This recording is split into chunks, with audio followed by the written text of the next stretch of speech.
Estamos conversando con el doctor Darío Parra de la Facultad de Ciencias Jurídicas y Sociales de la Universidad de Talca. Darío, estamos en el tema del derecho civil patrimonial, particularmente la responsabilidad civil de los médicos y otros profesionales de la salud. En ese ámbito, ¿el médico tiene la obligación de indicarle al paciente los pros y contras de un procedimiento? Ya. Y si no lo hace, ¿qué pasa? Mira, en este punto es interesante distinguir dos ámbitos de la medicina o de la actuación médica, por decirlo así.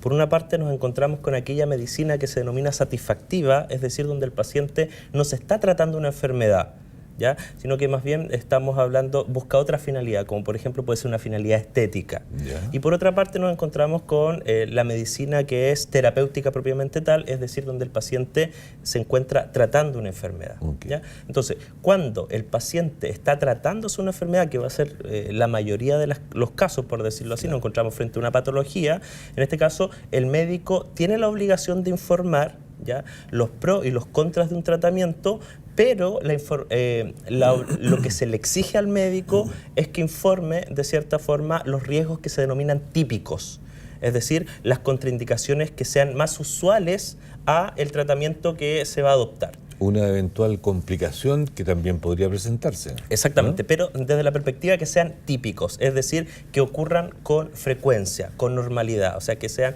frecuentes. En cambio, cuando nosotros nos referimos a ciertas operaciones, por ejemplo, estéticas, ¿ya?, o que buscan una finalidad que se denomina satisfactiva, aquí se le establece al médico una mayor carga, es decir, el médico no solamente debe informar de aquellos riesgos que sean típicos, sino que también de los poco usuales o también denominados atípicos.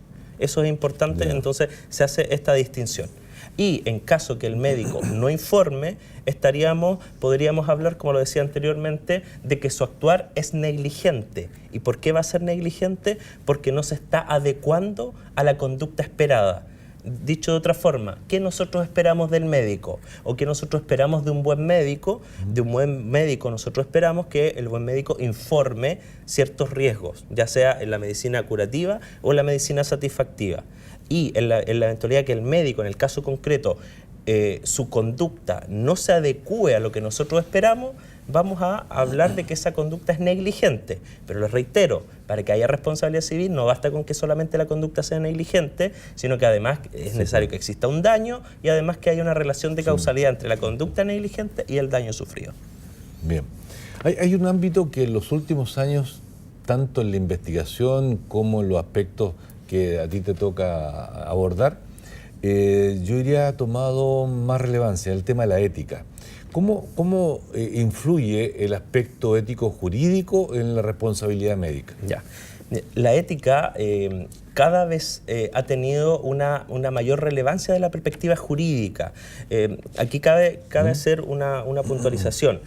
Hasta hace, en Chile, podemos decir hasta antes del 2012 o hasta hace unos 10 años atrás, la relación entre médico y paciente era prácticamente asimétrica. Hoy en día podemos ver que todavía se mantiene, pero antiguamente era absolutamente asimétrica. De cierta forma, el médico, desde una perspectiva paternalista, era él quien decidía el tratamiento, cómo se iba a hacer, y de cierta forma el paciente, ya de su denominación de paciente, solamente debía esperar y aceptar el tratamiento que era propuesto.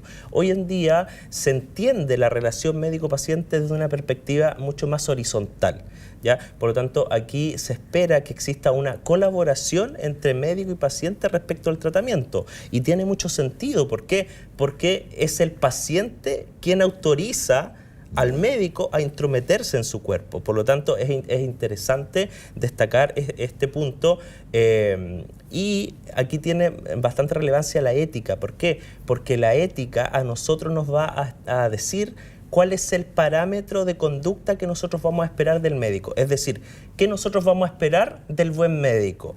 Lamentablemente y normativamente no nos encontramos con un catálogo.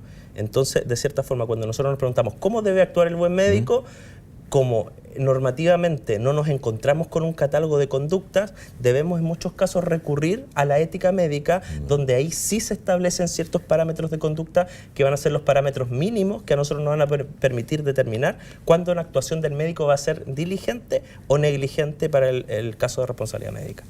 Entiendo que en algunos procedimientos, al menos quirúrgicos, eventualmente con ciertos fármacos, se requiere que el médico le proporcione y le entregue información al paciente o familiares relacionados, dependiendo de la característica del paciente, sobre un consentimiento informado. ¿Eso es obligación? Sí.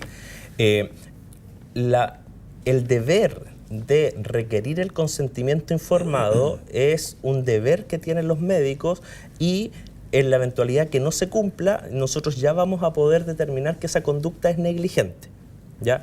Y de cierta forma el consentimiento informado es relevante, es muy importante, y lamentablemente hoy día en Chile todavía no se ha avanzado mucho en estos consentimientos. Yo creo que todos podemos conocer que hoy en día nos entregan un papel que está previamente rellenado, donde uno solamente firma, pero el consentimiento informado es mucho más allá.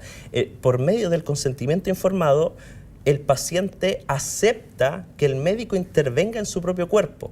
Por lo tanto, es de vital importancia que los consentimientos informados sean trabajados de mejor forma y que el paciente tenga plena conciencia del consentimiento que está informando y de lo que está autorizando al médico que haga en su cuerpo, porque es el consentimiento informado quien establece el marco donde el médico va a poder trabajar respecto del cuerpo del paciente. Por eso la relevancia del consentimiento informado.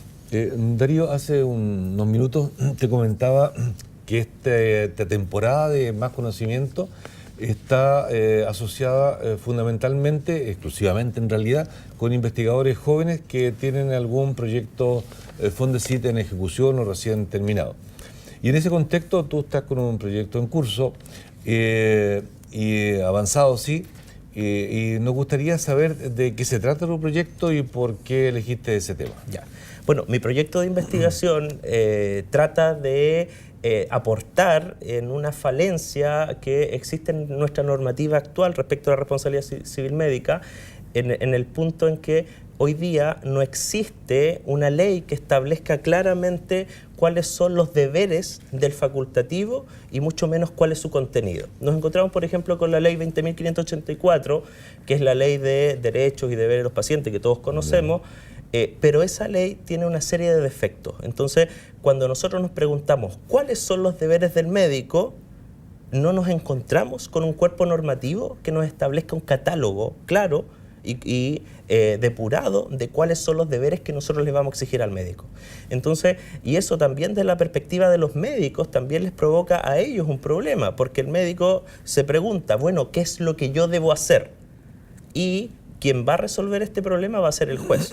Entonces, lo que nosotros pretendemos con nuestro proyecto es hacer un análisis de la jurisprudencia de los últimos 20 años, compararlo con las realidades principalmente española y francesa, que son las que más se acercan a nuestro derecho, y tratar de proponer un catálogo de deberes que nosotros le podemos exigir a los médicos para que nosotros podamos determinar cuándo la actuación de este va a ser diligente o negligente, y en la eventualidad que sea negligente, ver cómo se configura la responsabilidad civil médica. Los proyectos Fondesit, para nuestros televidentes, existe una agencia a nivel nacional que entrega recursos para proyectos. Está el contexto de CONICIT y particularmente un programa de ellos que es Fondesit. El proyecto tuyo, que es Fondesit de Iniciación, ¿qué tipo de productos ya ha logrado? ¿Le hace publicaciones, tal vez algún evento académico? Sí. Hasta ahora, bueno, mi proyecto tiene una duración de 3 años de investigación. Ya este es el primer año que estamos en la ejecución y hemos logrado ya una publicación que se encuentra aceptada. Nos encontramos en una revista Scopus colombiana, la cual va a salir este año en diciembre principalmente, y aborda principalmente esta distinción entre la medicina curativa y satisfactiva y cómo se relaciona respecto a la responsabilidad civil médica. Y principalmente eventos académicos tenemos organizados ya para el próximo año. año. un evento Exactamente. académico? Para el próximo año principalmente tenemos un evento académico con conferencistas internacionales, ya también dentro de la ejecución de nuestro proyecto. Ya. A propósito de conferencistas internacionales, en la investigación en los distintos ámbitos son muy importantes las colaboraciones.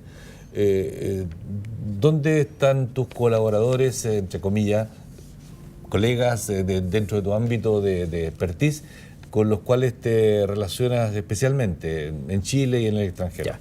Bueno, dentro de la red de colaboración, que para un investigador es muy importante, nos encontramos, yo por lo menos he tenido la suerte de trabajar con gente en Colombia, específicamente de la Universidad del Externado y de la Universidad de los Andes.